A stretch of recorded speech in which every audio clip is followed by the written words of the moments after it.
Bonjour à tous.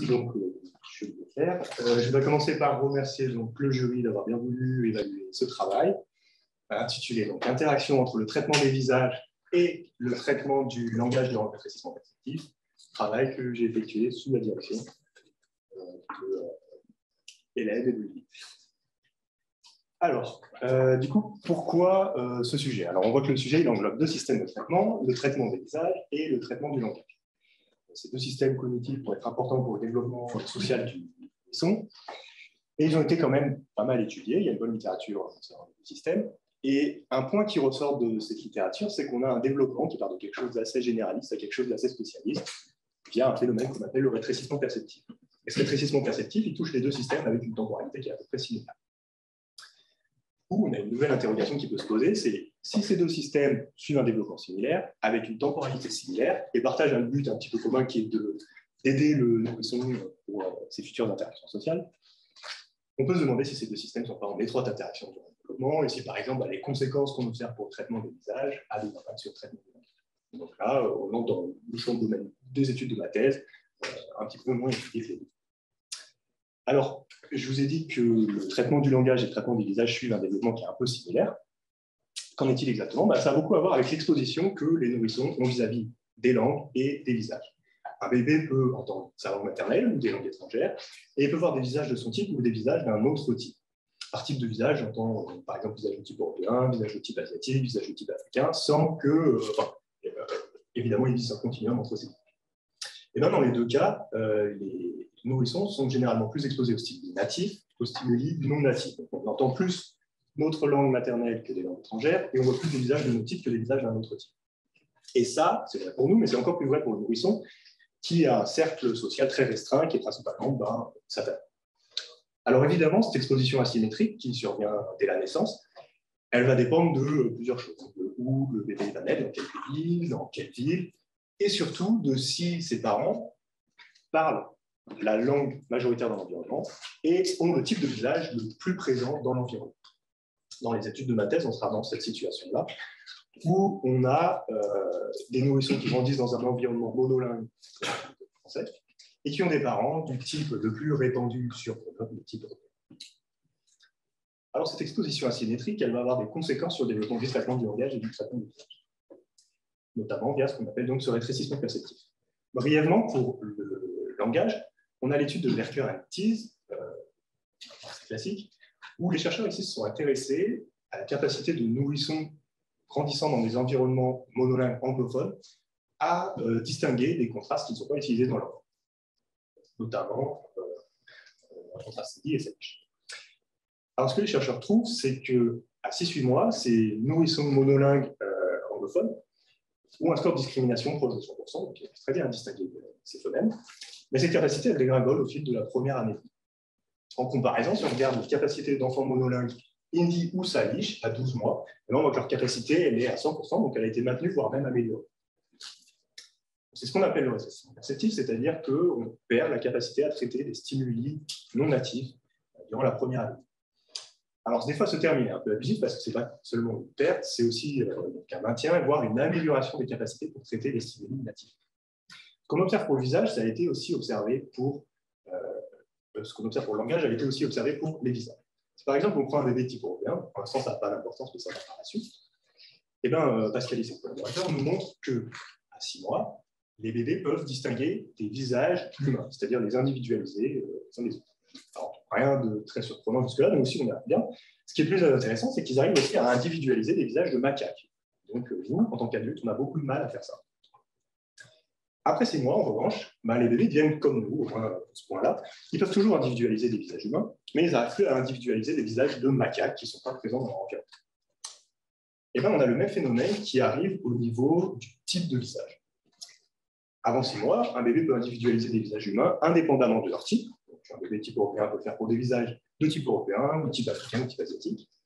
En revanche, après 6 mois, il est fort pour faire que pour les visages de son propre type. Et il est moins bien pour les visages d'un autre type. C'est ce qu'on appelle donc l'effet d'autre type, qui persiste à l'âge adulte, qui dit qu'on a une moins bonne capacité à distinguer des visages qui ne sont pas de notre type et qui ne sont pas du type famille.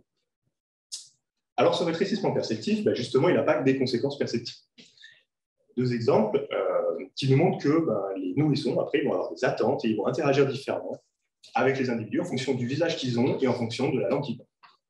Par exemple, vers 7 mois, Chiao et collaborateurs nous montrent que les nourrissons font plus confiance à une personne qui est de leur type plutôt qu'à une personne qui est d'un autre type. Et ce, même si la personne a le même taux de fiabilité dans les deux cas. C'est juste le type qui va faire que les nourrissons font confiance. Au niveau maintenant du langage, Kinsler et collaborateurs nous montrent qu'à 10 mois, les nourrissons vont être plus susceptibles d'attraper un petit jouet qui a été présenté par une personne qui aura précédemment parlé leur langue maternelle, plutôt que ce même jouet qui a été présenté par une personne qui parle une langue étrangère. Donc il y a un engagement social qui est plus fort vis-à-vis des personnes qui parlent leur langue maternelle. Alors, dans le rapport, vous avez mentionné le fait qu'il manquait peut-être une frise développementale. Donc, j'ai essayé d'en faire une. Alors, évidemment, elle ne sera pas exhaustive, hein, parce qu'il y a beaucoup trop d'informations à mettre. Ça va être déjà très chargé, mais on va essayer de reprendre un peu des grandes étapes. D'abord, pour le traitement des visages.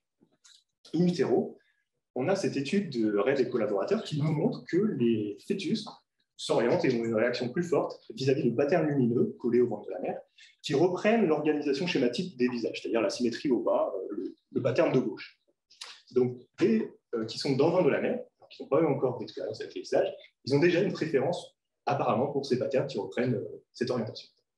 À la naissance, on observe quelque chose d'un peu similaire. Les nouveau-nés, ils préfèrent s'orienter vers des schémas qui reprennent le plus fidèlement l'organisation d'un visage. Donc celui de gauche, encore une fois, plutôt que ce même schéma mais avec les éléments internes mélangés, ou ce schéma qui reprend plus les côtés. Donc dès la naissance, sans que le nourrisson ait encore une expérience avec les visages, il a une préférence pour ce qui ressemble à des visages et donc oriente sélectivement son attention vers ces patterns. À la naissance aussi, une capacité qu'on peut citer, c'est que les nouveau-nés vont reconnaître un visage qui est particulier pour eux, le visage de la mère, si les contours ne sont pas masqués. Alors, on a des éléments de réponse de pourquoi ils sont capables de faire ça par l'étude de Tsai et collaborateurs, qui nous indique que si la mère ne parle pas à son nouveau-né durant les quelques heures après la naissance, il n'y a pas reconnaissance de ce visage de la mère. Ce qui nous indique en fait que, in utero, le fœtus il est exposé à la voix de sa mère, c'est une bonne transmission, et donc en fait il a pu apprendre une information, une identité, via une modalité, ici la voix, et qu'à la naissance, il a une prise d'information qui est plus rapide pour cette même information, l'identité, via une autre modalité, le visage. À 3 mois, on commence déjà à observer une différence dans la façon dont les nourrissons regardent les visages d'eux-mêmes et d'autres types, et notamment ils préfèrent les visages de même type par rapport aux visages d'autres types. Entre 6 et 9 mois, on a ce qu'on a vu, on a un rétrécissement perceptif, observé au niveau de l'espèce, confirmé pour d'autres espèces, et au niveau du type de visage. On a aussi l'étude de Quinn et collaborateurs qui nous montre qu'à 9 mois, les nourrissons vont faire une catégorisation des visages qui est binaire. C'est-à-dire qu'ils ne vont pas créer une catégorie par type de visage, c'est-à-dire les visages de type européen, les visages de type asiatique, les visages de type africain, mais ils vont faire juste 2 catégories. Les visages de mon type, familier, de mon groupe social, et les visages d'un autre type, indépendamment de leur type, dans lequel ils mettent tous les types différents. Alors, il ne faut pas justement être complètement catégorique quant à ce rétrécissement perceptif et dire ça survient à cette temporalité précise, etc. Ça va dépendre du protocole, ça va dépendre de l'exposition des nourrissons, etc. Donc, par exemple, on a l'étude de Fer et collaborateurs qui nous montre que les nourrissons, à 12 mois, peuvent encore reconnaître des visages de macaques si tout simplement on double les temps de familiarisation et on double les temps de test. Dans le même ordre d'idée, on a l'étude de Quinn et collaborateurs qui nous montre que si, à la place de présenter des visages d'autres types neutres, on présente des visages souriants ou en colère, on permet aux nourrissons de plus facilement reconnaître ces visages avec la d'émotion. A contrario, on a des études qui nous montrent que dès 3 mois, l'effet d'autres types peut déjà être mis en évidence et que les nourrissons n'arrivent pas à reconnaître les visages neutres. Alors, tout ça, à mon sens, ça va plutôt avoir avec la difficulté de la tâche, c'est-à-dire que je pense que les études de Hayden, de Sangui et de Chenel sont un peu plus dures que les études de Kini et collaborateurs, et l'étude de Pascalis et collaborateurs est elle-même plus dure que celle de Fer et collaborateurs, puisque les temps de familiarisation sont plus courts. Donc, le rétrécissement perceptif, c'est la conséquence d'une exposition asymétrique, et cette exposition asymétrique, elle est graduelle, de la naissance jusqu'à l'âge adulte. Forcément, si on joue un petit peu sur la difficulté de la tâche, on peut mettre en évidence ce phénomène un petit peu plus tôt ou un petit peu plus tard. À l'âge adulte, il y a tout un tas d'études, donc ça va dater un petit peu, mais qui montrent effectivement qu'on a l'effet d'autres types. Ok, donc voilà pour le traitement des visages. Maintenant, pour le traitement du langage. In utero, le fœtus, il est déjà exposé à des sons. Il peut distinguer des sons sur la base de leur fréquence, et en particulier, il est exposé aux basses fréquences qui sont bien transmises, et les basses fréquences transportent la rythmicité de leur langue. À la naissance, les nourrissons présentent une préférence pour les stimuli sonores qui sont du langage par rapport aux autres stimuli sonores. Donc on a, comme pour les visages, finalement, une attention préférentielle pour ce qui sonne comme du langage dès la naissance. Dès la naissance aussi, il semble qu'il y ait une préférence pour la langue maternelle, comme nous montrons nous les collaborateurs, préférence qui est a priori possible, puisqu'il y a eu une exposition in utero aux basses fréquences qui transportent la rythmicité de leur langue. Donc on voit qu'on a une préférence qui survient un petit peu plus tôt pour le langage que pour des visages de même type, puisqu'on a une expérience qui est plus précoce pour eux. À 5 mois, les nourrissons préfèrent les personnes qui parlent leur langue maternelle par rapport à des personnes qui parlent une langue étrangère.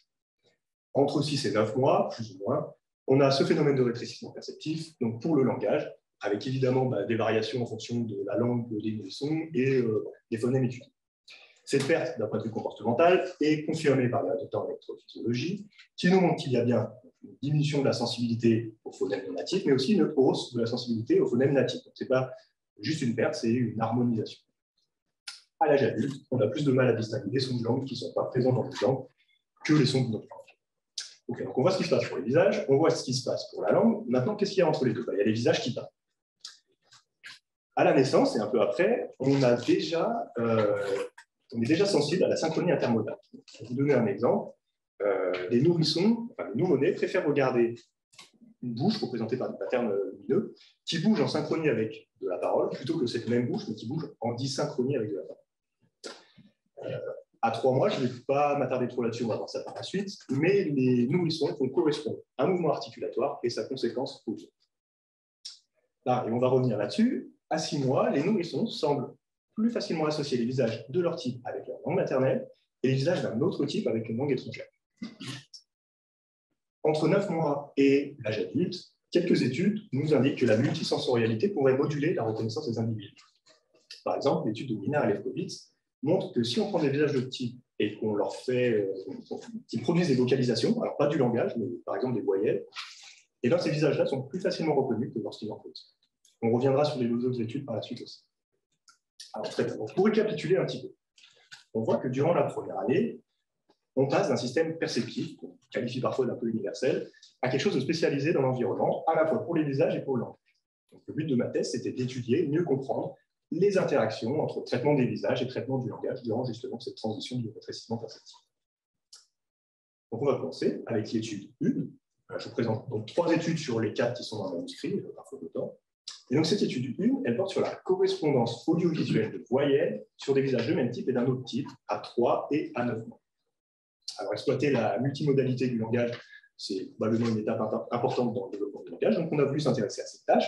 Cette tâche-là, on la reprend de ce qui a été fait par Kuhl et Metzoff et Patterson et Becker avant, et qui montre globalement qu'entre 2 mois et 4 mois et demi, puisque les nourrissons de ces études ont été compris dans cette tranche d'âge, que si une vidéo prononce A, la vidéo d'une locutrice prononce A et à côté on met une vidéo d'une locutrice qui prononce I, et par-dessus on met le son I, les nourrissons vont plus regarder le visage qui produit le son I. Donc ça, on sait que ça arrive entre 2 et 4 mois et demi, que les nourrissons en sont capables, mais pour l'instant, le type de visage n'a jamais été testé dans cette tâche. Alors on a vu que le traitement était différent en fonction du type de visage. Le traitement audiovisuel, c'est le traitement audio et visuel, donc on se dit que si le traitement visuel des visages de type est différent, peut-être que cette tâche-là peut être impactée par un type de visage.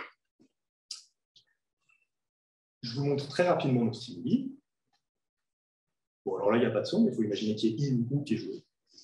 Voilà. Donc, les nourrissons passent les deux conditions. Hein. Soit ils ont un visage de même type, soit ils ont un visage de type. Et donc, quelles sont nos hypothèses? Alors, pour les 3 mois, qui sont dans la condition visage de même type, on s'attend à ce que les nourrissons fassent la correspondance, c'est-à-dire qu'ils regardent plus le visage qui correspond au son qui est joué. Ça, c'est basé sur les études antérieures, et donc c'est le point de départ pour pouvoir analyser nos autres résultats par la suite. À 9 mois. À 9 mois, on se dit que s'ils sont capables de faire cette correspondance à 3 mois, ils devraient être capables de le faire à 9 mois. Cependant, on a quand même une interrogation parce que cette tâche-là, précisément, a été testée de 2 à 4 mois et demi. Donc, on ne sait pas forcément si elle est complètement adaptée pour des nourrissons un peu plus âgés. Et ensuite, on peut se référer à la littérature qui nous dit qu'à 9 mois, les nourrissons parfois préfèrent l'incongruence. Donc, cette correspondance pourrait toujours être faite, mais elle se traduirait par plus de regard vers un visage qui ne correspond pas au bon mouvement articulaire. Ensuite, pour les visages d'un autre type. À 3 mois, on peut s'attendre à ce que les nourrissons fassent la correspondance. Alors, encore une interrogation, parce qu'on sait que la reconnaissance de visage de type n'est pas impactée à 3 mois, mais ça ne veut pas dire qu'on n'a pas déjà les marqueurs du rétrécissement perceptif. On a vu qu'il y avait une préférence pour le visage de notre type par rapport au type. Donc, on est sûr de rien là-dessus. À 9 mois, on se dit que comme le rétrécissement perceptif est bien en place et qu'il impacte vraiment la façon que les nourrissons vont traiter le visage optique, pardon, eh ben, on s'attend éventuellement à pas de correspondance à un rétrécissement perceptif intersensoriel. OK, donc voici le protocole détaillé. Je ne rentre pas dans le détail pour la phase de familiarisation, juste une familiarisation en silence. Nous, ce à quoi on va s'intéresser, c'est cette phase de test. Donc la phase de test, elle dure 2 minutes. Et durant ces 2 minutes, il va se passer toujours la même chose. C'est-à-dire qu'on va avoir une même locutrice, d'un côté en train de prononcer I, de l'autre en train de prononcer OU. Et par-dessus, il va y avoir un audio qui est joué. L'audio, ça va être le même pendant les 2 minutes, ça va être soit I, soit OU, donc qui correspond à une seule des 2 vidéos. Ce son, il est en synchronie avec les 2 vidéos, c'est-à-dire il est en synchronie avec l'ouverture de la bouche et la fermeture des 2 vidéos, mais il est la conséquence articulatoire que d'une des 2 vidéos. Donc on s'intéresse au temps de regard vers le visage et on le compare à notre niveau de chance. Alors d'abord, pour temps de regard vers le bon visage à 3 mois, lorsque le visage est de même type. Donc on a le niveau de chance en rouge et on voit que les nourrissons regardent le bon visage au-dessus du niveau de chance. Donc, on réplique ce qui a été trouvé précédemment dans la littérature, les nourrissons, à 3 mois, font la correspondance audiovisuelle pour des visages de même type. Ok, c'est très bien. Maintenant, on peut analyser nos autres conditions. On a maintenant pour les visages d'autres types. Donc en bleu à droite, on voit qu'on est au niveau de chance. On n'est pas au-dessus, on n'est pas en dessous. Donc les nourrissons, a priori, ici, ne font pas cette tâche lorsque c'est un visage de type qui est présenté. Donc le type de visage impacte, dès 3 mois, cette capacité de correspondance audiovisuelle. Maintenant, regardons ce qui se passe à 9 mois. À 9 mois, pour les visages de même type, on voit aussi qu'on est au niveau de chance. Alors là, c'est un petit peu surprenant aussi, puisque à 3 mois, ils y arrivent, à 9 mois, ils y arrivent. On voit aussi qu'ils ne sont pas statistiquement en dessous du niveau de chance, donc ils ne sont pas dans cette situation où ils regardent plus le visage incongru, comme on avait pu supposer. On va revenir là-dessus un peu après. Pour les visages d'autres types à 9 mois, pour l'instant, notre effectif est incomplet, donc on ne va pas conclure, juste pour le moment, on est au niveau de chance. Pour le moment, on confirme notre hypothèse, mais à reconfirmer par la suite. Très bien. Dans un deuxième temps, on s'est intéressé à l'évolution de la proportion de nourrissons qui regardent chaque visage. Donc là, on a le temps, et on a en rouge la proportion de nourrissons qui regardent le bon visage, et en bleu, la proportion de nourrissons qui regardent le mauvais visage. On a découpé ça en tranches de 30 secondes, conformément à ce qui a été fait aussi dans notre étude antérieure. Et ce qu'on peut voir, c'est que, là pour les visages de même type, durant la première tranche de 30 secondes, on a certes plus de nourrissons qui regardent le visage congruent, mais ce n'est pas encore significatif. Ça devient durant la deuxième tranche de 30 secondes. Aussi, visuellement, on a l'impression qu'il y a une tendance qui est que cette proportion d'enfants qui regardent le visage congruent augmente au fur et à mesure de l'expérience. Ça a été confirmé statistiquement. Donc on a bien une évolution. Il y a de plus en plus de nourrissons qui regardent le visage congruent. Ça va dans le sens de ce qui est trouvé par les travaux de Patterson et Berker. Ils ont aussi montré que durant la première minute, les nourrissons ne regardent pas encore plus le visage congruent, mais ça devient significatif durant la deuxième minute. Donc, on aurait un laps de temps qui est nécessaire aux nourrissons. Alors, nous, c'est 30 secondes, c'est plutôt une minute, durant lequel le nourrisson ne fait pas encore la tâche. Alors, qu'est-ce qu'il fait? Est-ce qu'il explore le visage? Est-ce que la tâche est un petit peu dure, donc il a besoin d'un temps pour la faire? Mais en tout cas, il y a ce petit temps de latence, et ensuite, ils font la tâche. Maintenant, pour les visages d'un autre type, on remarque qu'on n'a aucune tranche de 30 secondes où on atteint le seuil de significativité. En revanche, tout comme pour les visages de même type, on a l'impression visuellement que cette proportion de rouge, elle augmente. Et statistiquement, c'est confirmé. Effectivement, il y a de plus en plus d'enfants qui se mettent à regarder le visage congruent au fil de l'expérience. Donc, on peut se demander si on n'a pas, comme pour les visages de même type, des enfants qui, dans un premier temps, ont besoin d'un petit laps de temps pour explorer le visage, sauf que ce visage-là, il n'est pas familier. Donc, forcément, ils ont besoin de probablement plus de temps. Peut-être que ça demande une surcharge cognitive aussi, et qui fait qu'ils font la tâche, mais peut-être plus tard. Donc, on peut imaginer que si on avait laissé plus de temps, peut-être qu'ils seraient arrivés. Maintenant, pour les nourrissons de 9 mois. Pour les nourrissons de 9 mois, on n'a aucune significativité, quelle que soit la tranche de 30 secondes considérée. Visuellement, on n'a pas l'impression non plus qu'il y ait de tendance, et statistiquement, il n'y a pas de significativité, il n'y a pas d'évolution. Okay. Donc, on a fait une équipe d'analyse pour ces nourrissons de 9 mois. On s'est dit peut-être que les nourrissons font la tâche pour une voyelle, mais la font pas pour l'autre voyelle, et que finalement, l'un dans l'autre, ça compense un peu, ça. Donc, on a regardé par voyelle. Donc, par voyelle, on divise notre répétitif par deux, hein, parce qu'on a à peu près la moitié qui a eu I en concluant et l'autre moitié U en concluant. Donc là, ça va être juste celle du descriptif, hein, il n'y a pas de significatif. Lorsque l'audio est I, et donc que le visage congruent est I, on voit que les nourrissons sont un petit peu en dessous du niveau de chance. Donc, ils regardent un peu plus le visage qui fait OU. Maintenant, lorsque l'audio est OU, les nourrissons sont un peu au-dessus du niveau de chance. Donc, ils regardent plus le visage qui fait OU. Donc, en fait, dans les deux cas, quel que soit l'audio, les nourrissons regardent un petit peu plus le visage qui fait OU plutôt que le visage qui fait I. Ici, ce n'est pas significatif, mais on s'est intéressé à ce qui se passe durant la familiarisation. La familiarisation, c'est beaucoup plus court et c'est en silence. Et bien, durant la familiarisation, là, c'est significatif. Les nourrissons, ils regardent plus le visage qui fait OU que le visage qui fait I. Donc, globalement, c'est indépendant de la locutrice, hein, donc, ce qui change, c'est simplement la forme des lèvres. Et ben, on a des nourrissons à 9 mois qui semblent préférer le mouvement de lèvres ici arrondi plutôt que le mouvement de lèvres étiré. Alors pourquoi? Voilà, on peut que émettre des hypothèses pour le moment, mais peut-être que c'est une forme de lèvres plus présente dans leur environnement, plus associée à des choses positives, comme par exemple la tétée, les bisous, etc. Et que la forme arrondie est un peu plus rare. Si on devait retenir une chose de cette étude 1, en tout cas, c'est qu'on montre qu'à 3 mois, la familiarité du type de visage influence la perception audiovisuelle de manière assez précoce.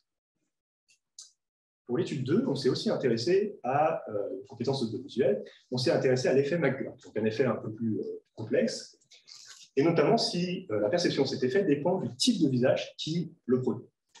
Donc on a utilisé des visages de même type et d'autres types sur des nourrissons un petit peu plus âgés, donc 6, 9 et 12 mois, sachant que dans la littérature, des effets de type McGurk sont rarement mis en évidence avant 5 mois. Voilà. Alors, l'effet McGurk, concrètement, c'est quoi? Très rapidement, c'est quand l'information audio, par exemple, le son pas, ne correspond pas à l'information visuelle, par exemple, le son de cas. C'est des cas créés artificiellement. Et notre cerveau fait une fusion avec des articulations intermédiaires où, globalement, lorsque là, l'audio est pas et lorsque le visuel est cas, on entend généralement ta. Alors, il y a une variabilité en fonction des adultes, mais c'est ta qui est le plus entendu. Et donc, nous, c'est ce McGurk-là qu'on a utilisé, le patata, pour notre étude. Alors ça, c'est le McGurk dans le sens originel du terme, c'est-à-dire qui implique une fusion des deux personnes. Par la suite, des auteurs ont considéré qu'une dominance modale, par exemple percevoir K, pouvait être interprétée comme une McGurk. Nous, on reste dans l'idée d'un McGurk de type fusion, donc c'est ce McGurk-là qu'on essaie de faire. Et chez les nourrissons, ça c'est très complexe à montrer finalement. Il y a les études qui s'intéressent à ce McGurk chez les nourrissons montrent plutôt des effets de dominance, et les études qui s'intéressent au McGurk de type fusion sont assez mitigées sur leur protocole et les interprétations. Alors, on a essayé de faire ça quand même. Donc, on a créé une vidéo qui produit le McGurk, soit avec un visage d'autre type, soit avec un visage de même type. Donc, les enfants passent une condition ou une autre. Ensuite, on présente cette vidéo 36 fois de suite. Donc, pour bien familiariser les nourrissons avec ce qu'ils voient et ce qu'ils entendent. L'idée, c'est qu'ils en aient un petit peu. Durant la phase de test, pour observer ensuite une déshabituation. Durant la phase de test, ce qu'on fait, c'est qu'on présente des légumes. Donc, il y a toujours un visuel, mais il n'y a pas d'information visuelle qui vient changer la perception. Et par-dessus ces légumes, on met du son. On met soit pas, donc ça, c'est le son audio pur, soit on met le son ta. Ta, c'est le percept qu'on entend si on fait la fusion entre les deux informations. Évidemment, c'est contrebalancé. Et alors, on s'intéresse au temps de regard lors du test 1 et lors du test 2, lorsque c'est ta et lorsque c'est pas. Et l'idée, c'est laquelle? Si les nourrissons sont sensibles à l'effet McGurk. Durant la familiarisation, ils vont entendre le percept issu de la fusion. Donc, ils vont entendre ta, ta, ta, ta, 36 fois de suite. Et à la fin, ils en ont marre. Donc, par réaction à la nouveauté, ils devraient regarder plus le pas. Si maintenant, les nourrissons ne sont pas sensibles à l'effet McGurk, ils vont avoir entendu pa, pa, pa, pa, donc ils en ont marre, donc ils regardent plus le ta. Le cas de figure embêtant, ce serait qu'on n'ait pas de différence de temps de regard entre le pas et le ta, et là, ce serait difficile de conclure à une sensibilité ou à une non-sensibilité. Dans un premier temps, on a fait une analyse qui réplique une étude qui a été faite par des collègues japonais qui ont testé le McGurk sur des nourrissons de 8-9 mois, qui analyse donc le temps de regard lors de ces deux tests. Cette analyse n'est pas très concluante puisqu'on est dans ce cas de figure général. On a des raisons de penser que ce n'est pas forcément l'analyse la plus adaptée dans ce cas de figure. Donc, ce qu'on a fait, c'est qu'on a fait une analyse assez classique. Dans ce cas-là, on a fait une analyse de déshabituation. On a comparé le regain d'intérêt entre la dernière phase de familiarisation et la première phase de test. Donc, cette analyse présente l'avantage de tenir compte du degré de familiarisation de nourrissons par condition, Mais en revanche, on divise notre effectif par deux puisqu'on s'intéresse au regain d'intérêt lors du premier test. Donc, voilà. On a un groupe de nourrissons qui n'entendent pas et un groupe de nourrissons qui n'entendent pas. Donc, en bleu, on a les nourrissons qui ont entendu ta lors de la phase de test, le percept issu de la fusion, et en rouge, ceux qui n'ont entendu pas, le percept audio. Avant les pointillés, rouge ou bleu, ça ne change rien du tout. Les nourrissons, ils ont vu la vidéo produisant le MAGUR. Dans ce cas-là, avec les visages de même type. Donc là, on a ce qui se passe pour les nourrissons de 6 mois. D'abord, ce qu'on peut dire, c'est qu'il y a une familiarisation. Il y a une baisse du temps de regard au fil des essais. Les nourrissons s'ennuient, ce qui est normal. Et ce qui va nous permettre d'observer une déshabituation normale. Ce qu'on observe lors de la phase de test pour les nourrissons de 6 mois avec le MAGUR de même type, c'est qu'on a un regain d'intérêt lorsque le son, dans le groupe qui est exposé au son pas, mais pas dans le groupe qui est exposé au son ta. Donc, il n'y a pas de regain d'intérêt pour le son issu de la fusion.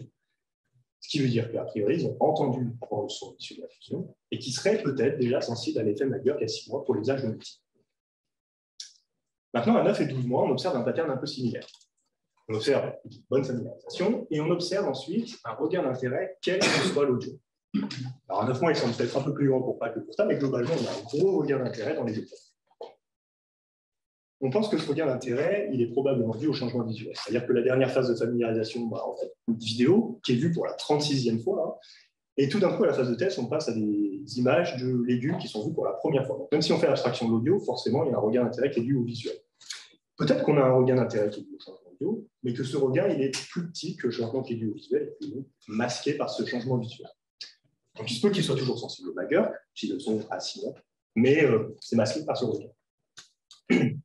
Maintenant, pour le MAGUR qualité visage, j'ai un autre type. Ce qu'on observe, c'est qu'on n'a pas de regain d'intérêt ici à 6 mois pour le groupe TA et pour le groupe TA. Le premier point à noter aussi, c'est que cette familiarisation, elle semble un peu moins forte pour ce groupe-là, ce qui peut peut-être expliquer aussi pourquoi il n'y a pas un regain d'intérêt derrière aussi fort dans le test. Donc on est dans cette situation un peu embêtante où c'est dur de conclure sur la sensibilité et c'est dur aussi de conclure qu'il n'y a pas de sensibilité. Alors maintenant, ce qu'on observe à 9 mois.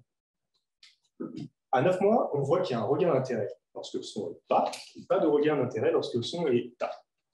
Ce qui voudrait dire que ta est familier, qui donc ils ont entendu le percept issu de la fusion et qui sont sensibles au MAGUR. On voit qu'on a un pattern qui est à peu près similaire à ce qu'on observe à 6 mois pour les nourrissons exposés au visage du même type, c'est-à-dire un regain pour pas, mais pas pour le ta, qui pourrait laisser entendre qu'on a une émergence qui est ici un peu retardée pour le visage du type. À 12 mois, maintenant, on observe ce qu'on observe à 9 mois pour les visages de même type, c'est-à-dire un double regain d'intérêt, un peu plus fort pour le pas que pour le ta, mais un double regain d'intérêt, probablement dû donc, en grande partie à la composante visuelle. En tout cas, ce qu'on observe, c'est qu'on a un schéma développemental qui n'est pas exactement le même qu'avec les visages de même type décimaux. Alors évidemment, vous avez pu le remarquer, il y a des limitations. Hein. Celle que j'ai mentionnée, qui je pense est la principale, c'est qu'on a un changement de percept visuel qui peut masquer notre effet dû au changement audio. Le deuxième point, c'est que les nourrissons peuvent avoir été exposés aux deux sons. Donc, je m'explique. Par exemple, si un nourrisson est sensible au MAGUR, il regarde une vidéo, il entend ta, ta, ta, ta. Du coup, il va se familiariser, puisque c'est une familiarisation, donc il va regarder à gauche, à droite. Il ne va plus regarder la vidéo, mais la vidéo, elle va continuer à être jouée. Donc, il va entendre pas, pas, pas. Ce qui fait qu'il arrive à la phase de test, il a entendu ta, et il a aussi un petit peu entendu pas. Donc, ce regain d'intérêt pour la nouveauté, il est un petit peu moins grand, puisque ce n'est pas si nouveau. Le dernier point, chez les adultes, on a évoqué qu'il y avait une variabilité de la perception de l'effet MAGUR. Des adultes entendent ta, et d'autres adultes peuvent entendre ta, ça. C'est assez variable. Il n'y a pas de raison de penser, du coup, que ce soit différent chez les nourrissons. Donc, si un nourrisson est sensible à l'effet MAGUR, mais qu'il comprend da, da, da, da, il arrive à la phase de test. Si c'est ta, c'est nouveau, et si c'est pas, c'est aussi nouveau. Il y aura un regain d'intérêt dans les deux conditions. Voilà pour cette étude. Maintenant, je vais présenter la dernière étude que je vous présente aujourd'hui, c'est l'étude 4, sur l'influence de la langue, sur la reconnaissance de visage d'un autre type à 9 et 12. Alors, comment on arrive à cette question? J'ai mentionné cette étude avant, donc l'étude de Clay et collaborateurs, et cette étude nous montre qu'à 6 mois, les nourrissons semblent regarder plus les associations congruentes de visage et de langue, que nous, on pourrait définir comme congruentes, plutôt que les associations incongruentes. Plus précisément, ils préfèrent regarder les visages de leur type lorsqu'ils sont associés à leur langue maternelle, et les visages d'un autre type lorsqu'ils sont associés à une langue étrangère. On a aussi cette étude de Baus et collaborateurs qui est importante, qui nous montre que les adultes reconnaissent plus facilement un visage de même type si, avant, lors d'une familiarisation, il a été présenté en association avec leur langue maternelle plutôt qu'en association avec une langue étrangère. Donc on aurait un effet peut-être facilitateur de la langue maternelle sur la reconnaissance des individus, ou peut-être un effet d'interférence, ou bien les deux. Ça nous amène à l'étude de Hilaret de Boisséron et collaborateurs, dans laquelle les auteurs ont voulu tester la reconnaissance de visages de même type par des nourrissons de 9 et 12 mois. Donc ces visages-là ne sont pas impactés par l'appréciation perceptif, hein. Normalement ils sont bien reconnus. Mais ici, ils ont voulu savoir ce qui se passe lorsque ces visages sont associés à la langue maternelle ou la langue étrangère. Alors je vous détaille le protocole parce que j'utilise le même dans mon étude. Des nourrissons de 9 et 12 mois sont devant un écran, et il y a une familiarisation qui dure 30 secondes. Pendant ces 30 secondes, il y a un visage de femme de type européen qui est sur l'écran. Et pendant ces 30 secondes aussi, il y a une petite histoire qui va être racontée pour la moitié des nourrissons en langue maternelle et pour l'autre moitié en langue étrangère. Ensuite, on a une phase de test, 2 fois 5 secondes pour contrebalancer de côté, durant laquelle on a le visage familier d'un côté, et de l'autre côté, on a un nouveau visage, mais de la même catégorie, un nouveau visage de femme type européen. L'idée, c'est que si les nourrissons reconnaissent le visage familier, par intérêt pour la nouveauté, ils vont regarder plus le nouveau visage. Donc les auteurs s'intéressent autant de regard vers le nouveau visage et le comparent au niveau de chance. Ce que les auteurs trouvent, c'est que lorsque le visage de la familiarisation était associé à la langue maternelle, les nourrissons, durant la phase de test, vont plus regarder le nouveau visage, donc ils ont a priori reconnu le visage familier et s'intéressent plus à la nouveauté. Et ça, c'est valable à 9 et 10. Là, on peut se dire, peut-être pas surprenant, ces visages-là, ils sont bien reconnus, si ajouter la langue maternelle, donc ils sont toujours bien reconnus. Maintenant, lorsqu'on met une langue non familière avec ce type de visage qui est familier, tout d'un coup, les nourrissons sont au niveau chance, ils regardent autant les deux visages. Donc, il y aurait un effet peut-être d'interférence, en tout cas, de cette association sur la reconnaissance des individus. Très bien. Nous, on s'est posé la question, qu'est-ce qui se passe avec les visages de type? Donc, on a utilisé les visages de type et on a testé leur reconnaissance par des nourrissons de 9 et 12. Donc, ces visages-là, on sait qu'ils ne sont pas bien reconnus dû au rétrécissement perceptif. Là, on a voulu savoir ce qui se passe lorsqu'on met la langue maternelle ou la langue étrangère. Nos hypothèses sont les suivantes. Lorsqu'un visage d'autre type est associé à la langue maternelle, on se dit qu'il peut y avoir un effet facilitateur de la langue maternelle. Ça peut aller un peu dans le sens de ce que fait par Baus et collaborateurs, ou même Hilaret de Boisséron. On voit que les visages, lorsqu'il y a cette langue familière, ils sont reconnus. Très bien. On peut aussi interpréter ça d'une autre manière. On peut se dire que c'est un effet de la congruence. C'est-à-dire que dans l'étude de Baus et collaborateurs, de Hilaret de Boisséron et collaborateurs, c'est les associations congruentes, le visage de même type avec la langue de même type qui sont reconnues, et les associations non congruentes, donc lorsqu'on a présenté un visage de même type avec une langue non familière, tout d'un coup, il n'y avait plus de reconnaissance. Et ça va aussi dans le sens de ce que semble montrer Huxley et collaborateurs, qui montrent que les associations congruentes semblent être plus regardées à partir de ça. Un dernier point possible, c'est tout simplement qu'utiliser un style non natif ne permet pas la reconnaissance. Chez Baus et chez Hilaret de Boisséron, lorsque c'est la langue étrangère qui est utilisée, les individus sont moins bien reconnus. Peut-être qu'ici, si on utilise un visage non natif, dans tous les cas, ils ne sont pas très bien. Très bien. Donc, on a testé 80 bébés, on a testé 40 bébés de 9 mois et 40 bébés de 12 mois, la moitié en condition maternelle et la moitié en condition étrangère. Et voici donc ce qu'on observe. On s'est intéressé au pourcentage de regard vers le nouveau visage et on l'a comparé au niveau de chance. À 9 et 12 mois, lorsque le visage de la familiarisation était associé à la langue maternelle, on voit qu'on est au niveau de chance. Les nourrissons regardent autant le nouveau visage que le laisserait supposer le hasard. Donc, il n'y a pas de reconnaissance de ce visage-là avec la langue maternelle. Donc là, on exclut cet effet de familiarité de la langue maternelle comme effet facilitateur de la reconnaissance du visage. Maintenant, lorsque ces visages-là étaient associés à une langue étrangère, donc un visage non familier avec une langue non familière, et bien, à 9 et 12 mois, les nourrissons regardent plus le nouveau visage que le niveau de chance. Donc, il y a une reconnaissance de ces visages lorsqu'ils sont associés à une langue étrangère. Donc, on est plutôt dans cette perspective de la congruence entre la langue et le visage, aide à reconnaître ces individus. Si on regarde un peu les résultats dans leur globalité, avec l'étude de Hilaret de Boisséron, collaborateurs, et les nôtres, et d'autres, eh ben, on a bien cette dichotomie, finalement, où les associations qu'on considère comme incongruentes ne permettent pas la reconnaissance des individus, et les associations qu'on considère comme congruentes permettent la reconnaissance de ces individus. Donc, congruence, ça peut être quelque chose de familier avec quelque chose de familier, ou par défaut, quelque chose de pas familier qu'on associe à quelque chose de pas familier. Donc, ce n'est pas la nature même des stimuli qui va dire si on peut reconnaître un individu ou non, c'est bien la nature de l'association entre ces stimuli. Alors, on peut reprendre cette frise de départ et la charger un petit peu plus avec nos résultats. Donc, on avait vu qu'à 3 mois, les nourrissons présentent déjà une différence dans la façon qu'ils ont de traiter les visages de même et d'autres types, du fait du biais d'exposition. On a vu aussi à 3 mois que les nourrissons sont capables de faire correspondre un mouvement articulatoire avec la conséquence. Et bien nous, on voit que ce qu'on observe pour le type de visage a déjà une influence sur le traitement audiovisuel si c'est un visage d'autre type qui produit ce signal sonore. Donc avec notre étude 1 sur la correspondance audiovisuelle. Avec l'étude 2 sur le McGurk, on a des résultats un peu plus mitigés, comme vous avez pu le constater, mais on semble montrer quand même, entre 6 et 12 mois, un pattern développemental qui n'est pas exactement le même en fonction du type de visage. On peut se dire qu'effectivement, si dès 3 mois, le type de visage peut affecter la prise d'informations audiovisuelles, ça peut continuer par la suite. L'étude 3, je ne voulais pas présenter aujourd'hui.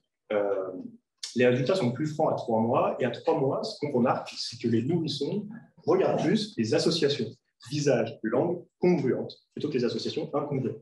Et ça, donc, à 3 mois, ça montre ce que montrent Oettler et collaborateurs à 6 mois via un autre protocole.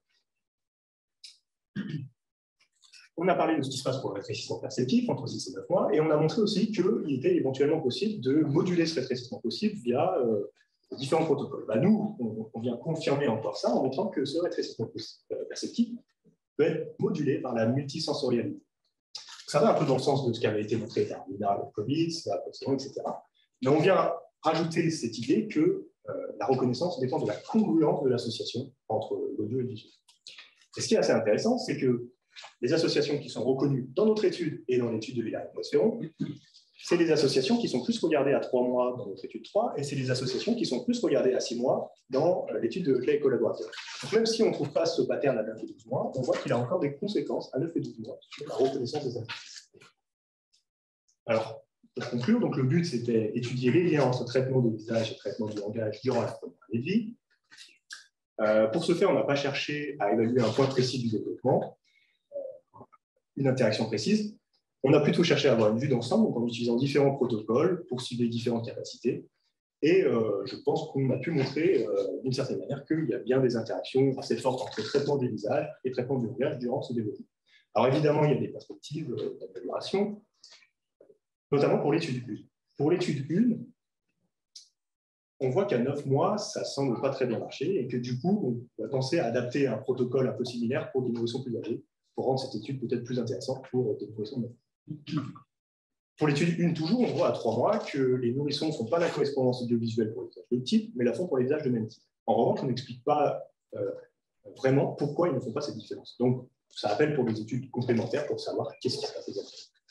L'étude 2, sur McGurk, on montre une fois de plus que c'est une tâche complexe à mettre en évidence, que notre protocole échappe pas à la règle, et que donc il faut peut-être penser à d'autres façons de tester le McGurk chez le nourrisson, ou peut-être même à d'autres tâches audiovisuelles, si on veut montrer l'influence du type de visage sur le développement audiovisuel par la suite.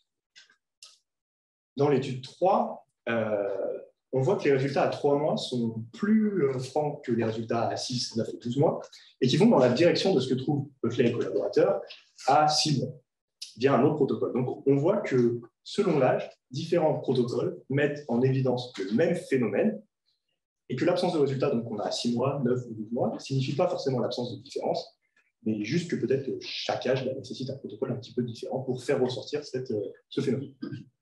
Enfin, nos effectifs sont assez complets sur cette étude. Et l'étude 4, on a montré que la reconnaissance était modulée par l'association visage-langue. On peut se demander si c'est spécifique de ce type d'association, visage-langue, ou que c'est quelque chose de plus général, qui est les associations congruentes permettent la reconnaissance et les associations incongruentes permettent la reconnaissance. Ça peut aussi appeler à des études supplémentaires. Je vous remercie de m'avoir écouté. Et voilà.